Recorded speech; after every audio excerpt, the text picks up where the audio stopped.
These comments directed to Trump, me, or you? Well, Hello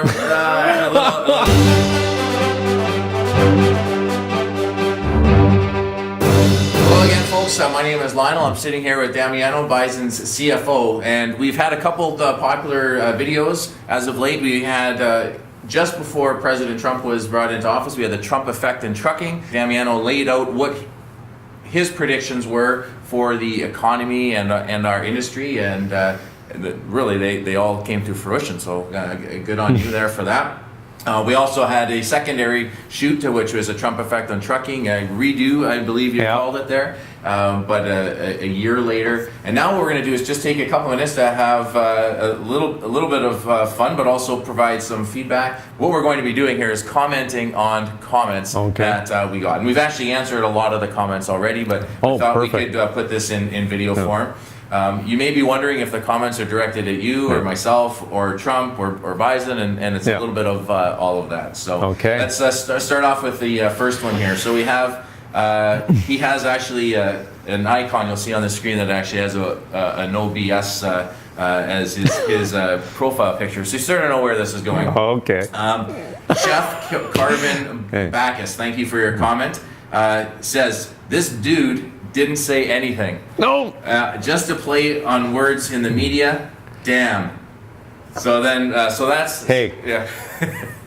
I'll say the former CFO had always a BS comment, so that better not be Greg. No, I don't know. We don't know who it is. Chef Carvin Bacchus. Chef Carvin Bacchus. Yeah. Okay. So then one of the responses was. Listen again. One interesting point he made. So they're talking about you here. This is by Timber Trans. Okay, I made one interesting comment. So he says, listen again. He's talking to Chef Caravan Bacchus. Listen. One interesting point he made is that U.S. and Canada have two opposite political parties, but they're both sending the same message to the on how to improve the economy. I thought that was really interesting, and when we shot it originally. Correct. I'm glad that we have some people of like mind out there. That's right. Well, the internet will never fail us, right? You never know what you're going to see when you. Hey, just a question before we keep going. How many likes and dislikes did we get on this thing? I'd like to know what the full crowd thought. Sure. All right. Very good question. Instead of select. We'll get those numbers. Select feedback. Yeah. All right. So here's another one from Juan Torres. From what I gather, a couple of these first ones are directed at us, I think. Here, but from what I gather, he's translating what our president has been already doing, except that he's saying so with the help of breaks, meaning that he must have ate a Webster's dictionary for breakfast. Nice. Did you tell him that I did that all in one cut? Yeah, I know. One cut. Yeah. There was no pause. There was no thinking. Well, actually, there was thinking. I shouldn't say it that way. There was preparation. Some people may think there was no thinking, but it was one cut, and it was by far the easiest interview I've ever done, where I asked a couple questions at the beginning and set the tone, and you just ran for about 10 minutes straight. And I was very impressed because even when you were taking tangents, it was clear that you were taking a tangent and what you were going to be talking about. So where sometimes we can get lost in the woods there. Yeah. The Webster Dictionary reference, that's interesting. I think that's like a bit of a compliment maybe to your I was going to say, word choice. I was going to say that I tend to use now, the online world as my dictionary. Oh, okay. All right. Okay, so here's another fun one here. It says, I will definitely need to save this video. The speaker is very skillful. So we're looking great so far, right? Thanks for picking that one out, Lon. Yeah, but then he continues where he says he can talk for hours and say nothing. Next time I have trouble sleeping, I'll watch this video again. So hey, if I can help you, I'm more than happy to know that. Right? So you're just not a finance. So did we get the stat yet? How many likes and dislikes? Oh, so 125,000 views. Okay. 427 thumbs up. Okay. And 195 thumbs down. Okay, so 2 to 1. Yeah, 2 to 1. I would also temper that. If I was in an election, I would have won that election. For sure. And I would say that a lot of the thumbs up, and I would like to think this at least, that the thumbs up were from people that aren't Trump supporters. They're not necessarily giving us the thumbs down. Gotcha. They just don't like the fact that Yes, maybe he's yeah, that's in very office. good, We'll tell Lionel. ourselves That's that now anyway. you even made Yeah. me feel better. So so as I said, the internet won't let us down. So Yes. we sort of got I kind of like trying it. to say that these people are trying to give us some criticism here, Mm-hmm. but at the same time, Mac here, he said, like right after this, says the videos like this are very meaningful. Thank you for your analysis, Damiano. So that's great. Yeah. So again, we So get. I appreciate that. I Both. appreciate that. Here's a little American. Some people think I have a thin skin, but I take it both ways. That's right. We're Canadian, so we can handle things. That's right. Which actually ties well into this next comment. Oh. It's King of None says the Trump effect featuring a boot. So that's our a boot thing is always popular for our American viewers. So thanks to everyone. Okay. Ricky Harvey, this is about 5 months ago, had a really interesting comment. He says every politician should be made to sleep in a truck for a week and be made to go out there, leaving their family, and maybe U.S. truckers would get a pay raise, and truckers matter. So I thought that was pretty interesting, and definitely that's a common. Bringing it down to the grassroots. That's excellent. Yeah. Now I believe President Trump early on did get a picture, sitting in a truck and so on, but that's a little different than what Ricky is saying, where. Again, if people are actually spending time with walk in my drivers, shoes, exactly. walk in my shoes, yeah, exactly. Okay, so double nickel. So now we've got some economic things. So double nickel, I mentioned about a year ago. He says, "Thanks for making this video. You have confirmed what I and others have been saying about the future of our industry all along. We may have to get some shades because our future is so bright." LOL.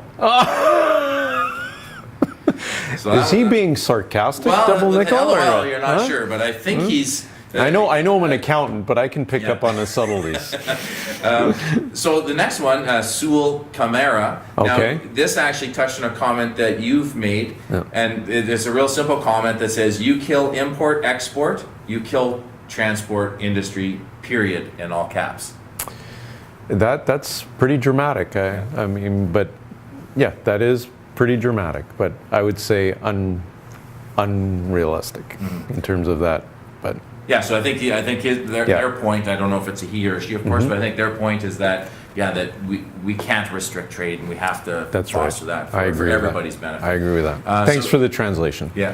Right. So the last one here. This was a pretty lengthy one here, but D Starks 80, and I'll just touch on some. We'll put a screenshot up of it, and I will underline some of the points here. But they say it's impossible to predict what will happen to trucking under Trump presidency, which has been very unstable and very unorganized. Trucking doesn't seem important on Trump's economic agenda. Politicians from both parties seem to pass policies that favor large carriers and their stockholders, with Republicans being the most effective. That's an interesting observation. I'd say I totally agree with the line of thinking. The last piece, though, is policy isn't passed because of any single company or any single sector, actually. Policy is passed because there's, I'll call it cornucopia of influences, but it's passed because, and I know I'm simplifying this, but it's because politicians know if they create jobs, they get hired, they get reelected. I think it does come down to as simple as that. Great. And I've heard this comment, and the comment was made, and it was asked to, I'll call it wise president, and this is like back in the 80s. He said, if Joe Sixpack in the Midwest answers this question, I'll get reelected. And is, am I better off than before so-and-so was elected? That's what guides their decisions, right? And I think with this last election, it was the negative answer to that question, which really inspired a lot of people. So we got to remember, I think, it is a very complex world, and politics very much is influenced by varying sources, but there is principles underlying what what you're trying to accomplish. That's great. Well, we'll put this comment up, and hopefully we get more comments from D Starks 80, because he actually goes, or he or she goes on quite a bit more. But what I was impressed with is they took time to have a well thought out. No, that's what I'm response. saying. It's well thought out. Yeah, and absolutely. After that initial comment I made, they also talked about national security and how it'll impact energy prices, which impacts imports and exports. That's good. Also, countries that import American-made food, American-made goods may impose tariffs. So he touched on that, and he says drivers have nothing to look forward to, and nothing will change regarding pay or treatment. And the treatment part really is a very common comment that we get on YouTube and our blog, especially with ELDs. Really. It needs to change how shippers are operating, as well as carriers. We all need to become more efficient and utilize drivers time better to maximize. Yeah, and I guess the way I'd describe it, and a professional driver, again, just to back up, I came from a middle class family, and my dad was a artisan carpenter. And his comment to me, and I worked with him as I was growing up, is he's saying, I'm the person that makes everything look good. I said, what do you mean, Dad? Nothing is ever flush, nothing is ever level. When I'm putting, call it finishings in a house, I actually have to make the changes to make it work. Okay. A professional driver actually deals with the inefficiencies in a supply chain. And again, at that level, you say, well, why can't you fix that? Well, the supply chain is so dynamic, and we do have to get better, and shippers have to get better, and I'll say carriers have to get better, and all participants in the supply chain have to get better, because the one that's the problem solver on the road, the one that's smoothing out the rough angles, is the driver. And at some point in time, you have to effectively progress such that to create a truly efficient supply chain, that driver spends more time on that job than, I'll call it, all the things surrounding it. Okay.